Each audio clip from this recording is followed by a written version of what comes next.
وقيل يتحلى في كدره وناس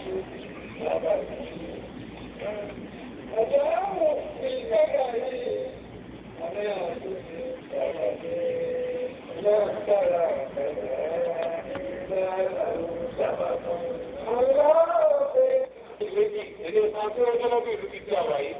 àti èdè English ilẹ̀ Nàìjíríà káwọn padà tó sọ ní èdè Yorùbá ẹ̀sìn kan náà dáyé lórí.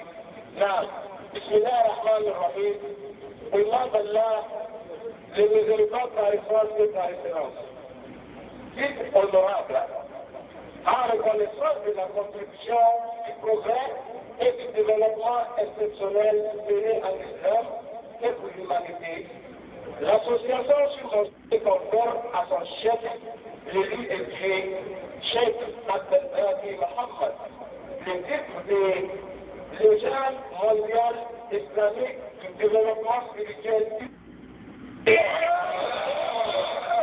Depuis de sa gratuité et propagation des éthiques, principes et valeurs morales de l'islam en Côte d'Ivoire. Longue vie et prospérité dans les années à venir. Assalamu alaikum wa rahmatullah. Imam wa Bushra, bismillah. وضع عليه بمؤسس الإسلام وهو إلى إحراز الإسلام.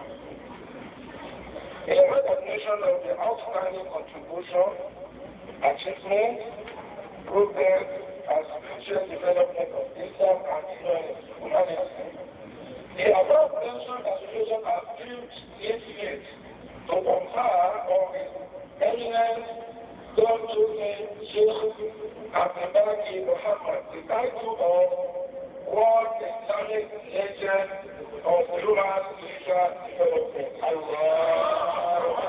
During his tour of global for the propagation of ethics, principles, and moral values of Islam, long time and prosperity